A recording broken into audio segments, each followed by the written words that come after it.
keessattuu ani callisee man si hordofa malee waan akkasii kana mana keessatti hojjedhee itti fayyadamuu danda'u sababni isaa haalli kun itti mijataa miti warri jettan yeroo hundumaa garaana nyaattu baay'ee nama marartu har'a garuu waan baay'ee salphaatee kanas gubbaarratti argitan orgaaniik kokonaat milk Santi bakkeessaniin suuqii barbaadanirraa kan bitanii itti fayyadamuu dandeessan kun suuqirraa kan bitamu malee mana keessatti kan hojjetamu miti jechuudha. Qophaasaa akkuma asirratti argaa jirtan xaasaa kana keessattidha kan inni bitamu. Faayidaa isaa maal akka ta'e diiteelii as keessa jiru guutummaa guutuutti haga xumuraatti yoo wajjin turtan ta'e anatu isinitti hima. Isin baga gammaddan isinin jaa kan biraan warri rifeensi uumammaan hin dheeratu jettan isin haguma kanatti shawwadamtu. Iska xiqqaa jedhu warri Amaara haguma kanatti goyyoomaa jirtu jechuudha. Okay kan kee rifeensi dheeratu, kan gordinyaa keessa dheeratu, kan daadaa keessa dheeratu, kan intala daadaa keessa dheeratu, kan obboleettii keessa dheeratu, kan intala obboleettii keessa akka kanallee numa goyyoomtan warri kaan immoo ani rifeensa koorratti waxii yookaan ittoo hojjechuu malee wanti naaf hin jiru warri jettan ittoo namni hojjetu iyyuu nama akkamii ogummaa akkamii qabdudha. Dubartoonni tokko tokko ittoo yookaan waxii isaan hojjetan ijjimmee as qorxi jedhu warri Amaaraa. Kan quba wajjin nama nyaatan yookaan quba namarraa kutu jechuudha. Midhaasa waxii sanarra darbee kan harka of ciniinuu natti fakkaata.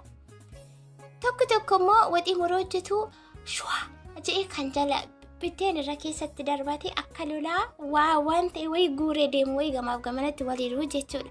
Kana keessaa ittoomti isin hojjettan ittoo isa kamimee isinummaan of gaafadha. Wanuma kamiyyuu taanaan otoo hubatiin qubaan qubatiinii jedhu otoo wanta ni jedhu addan baafatiin koomentii namni kamuu akkanaa kennu hin barbaadu. Otoo danda'amee yoo danda'amanti si yaaltan yoo jiraate akkana jedhe kanatti dhuguma fayyadamtee beekta yoo ta'e as deebitee koomentii barbaadde ajalatti barreessuu dandeessa. Bakka jirtanitti nagaan isiniif haa ta'u faamilii kee beekumsaalee akkam jirtu nagaa keessaanii ani jira galata waaqa. Bakka jiraattanii bakka nagaa taatan anis yommuu kunoo jira kunoo utaalloonni qabee ture beedaa guyyaa lamaan dura hojjedha irratti amma kana faayyee xiyyooma geesseerti xiqqooma tokkoofi marsaa miilanaa kan gaggeessee dhufaaftiin qaba. Akkasumallee warri mana kanaaf haaraa taatanii akkuma isiniin jedhe bakka deemtuu sana xiqqootiin orsiinaa maatii faamilii ta'a. Akkasuma immoo namni nama jaallanne namni mor namni guumatu namni naafu mana kuusa akka galuun barbaadu faamilii koo kan na wajjin jirtan immoo isin akka na jaallattan akka jaalalas taatan faamilii jaalalaa akkasin taatan nan beeka. Kanaan maal gochuu qabdu viidiyoo laayikii gochuu. Ani jibbi keessa kun jiru jaalala malee warri jettan viidiyoo laayikii godha. Gara viidiyoo koorratti yeroon isin deebi'u akkuma isin gubbaarratti argaa jirtanii obsii mucattii qabamii kana ana baay'ee na dhiba. Maaliif akkuma asirratti argaa jirtan mucayyoon kun otuma wiiggii sanallee nan fayyadama jettee iddumarra kaawwattu iyyuu hin qabdu. Sababni isaayyuu rifeensi ishee aga kana baay'ata waan ta'eefu eessarra keessimi rakkisaadha wantichi beektu. Kanaafuu mudhiidhattee kaatee jirti jechuudha. Kunoo akkuma asirratti argaa jirtanii guyyaa har'aa kanammoo wanta isheen fayyadamaa jirtu maqaan isaas immoo akka isinitti mul'atutti seeraan iskiriinshoot godhatanii yoo fi keessanis bitachuu barbaaddan ta'e namni isinii bitu yoo ta'e akka isin rakkisniidhaa fi maayinee orgaaniik kokonaat milkiinis rifeensaa baay'ee gaariidha. Keessattuu akkuma jalqaba irratti isiniin jedhe warri mana keessaatii waan akkasii argachuu hin dandeenye gabaarraati.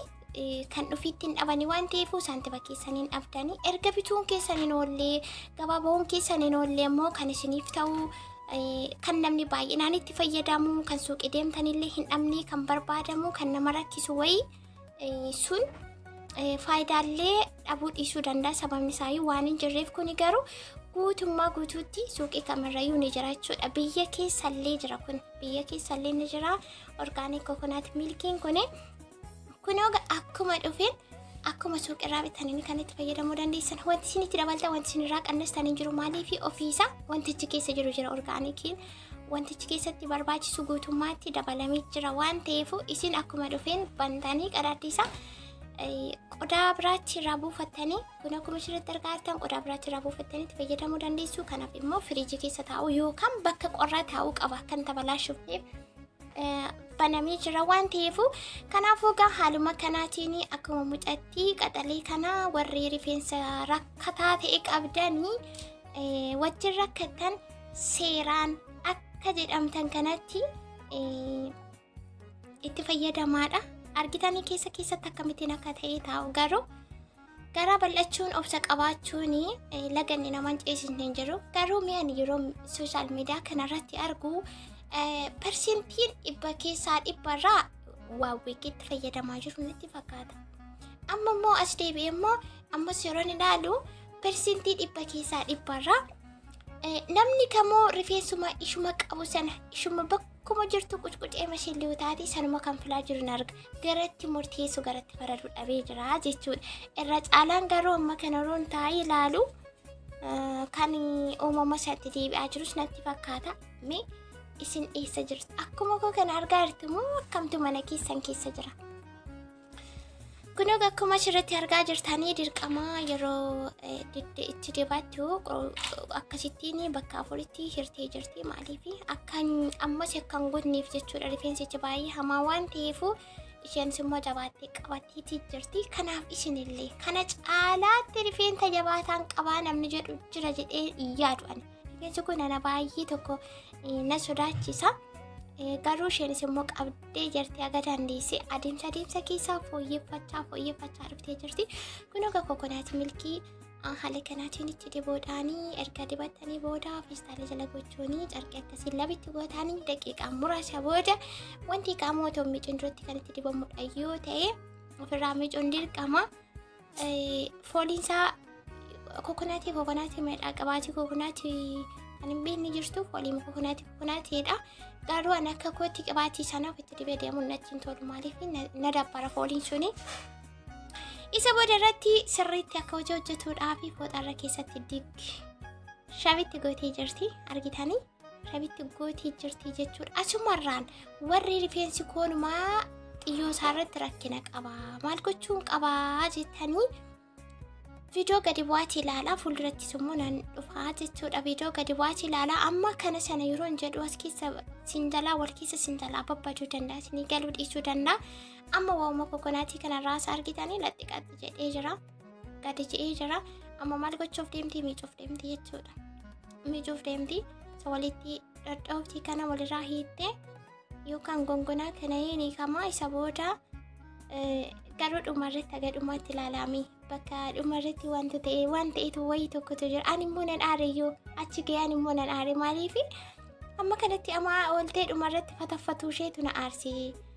Beesin immoo waan jettan jedha namni obsa qabaatee viidiyoo kana xumuraatti ilaale.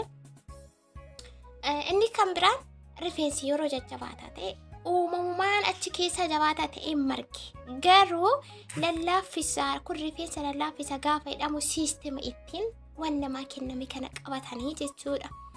Namoonni tokko haadha waan ta'e itti fayyadamtanii qajjisuma mataatu jijjiiramee sanitti fakkaata. Boros akkasuma deebi'ee goggoga. Kanaaf akkamittiin wallaaltu akkamittiin akkas ta'a gaayis maa wal qorraa garooti maa biiktanii maa goyyomtu maa shawwadamtu. Kunoo amma kana hiikaa jirti baay'ee lallaafee jira garuu immoo kana ta'eetoo jiru. Dhumarratti wanti isheen dogoggorte tokkotu jira jechuudha lifaatii hamma kan erge kun akkasitti baay'ee tokko lallaafii namatti tolee jira garuu irraa miicuuf deemaa jirti. Amma kana aga dhumaatti mee ilaalame argitanii bakka inni gahu mudhii gad darbee jira jechuudha. Kunoo as kana gahee jira baay'ee dheeraa garuu immoo hin goggogaa hin kottonfataa jechuudha. Kunoo akkasii otoo tokkofamee baay'ee tokko dheerata garuu immoo yeroo hundumaa rifeensi tokko suni gaarii miti. Amma kana miicuuf jalqabdee jirti kunoo dhumarratti kunoo kana miicaa jirti. Isa booda dhumarratti wanti wayii amma dhuma sanarra ga'utti waanuu jarjare. Dhuma sanarra ga'utti waanuu jarjare amma kan erga miica booda akkas gootee deebistee amma kana goggosuu maaliif barbaachisee? Micciirtee bakka tokkotti qabaatitti dibdeetu tursiisuu qabdi turte. Kunoo amma akkasittiin bibittiin sun taaruma barbaachisaa miti shiruma barbaachisaa miti. Ani amma kana jarjaree dhufee as kana ga'e kunoo amma akkas ta'ee jira amma kun hin goggogaa jechuudha. Tuma gammaal qabaatitti dibanii dirqama jabeessanii micciiranii qonxatanii qabuun dirqama maaliif akka deebi'an goggonneefi. Kunoo kana fakkaata amma erga miicamee xumuramee booda amma akkuma ta'etti walitti micciirtee qabdi garuu keessatti ammas deebi'ee bakka isaatti deebi'aa jechuudha. Kunoo kana fakkaataa kokonaat miilkii yookaan orgaanik kokonaat miilkiin rifeensa baay'ee gaarii akka ta'e achumarraan isinitti himuu barbaada. Kunoo isinis bitaatii itti fayyadamaa birrii keessaniin isiniin jedha. Isheen dhumni isaa kana fakkaata. Yeroo biraa immoo deebitee tutturee hojjechuu fi anis isheenis viidiyoon akkanitti hin dheerannee fi asumarratti isin gaggeessina.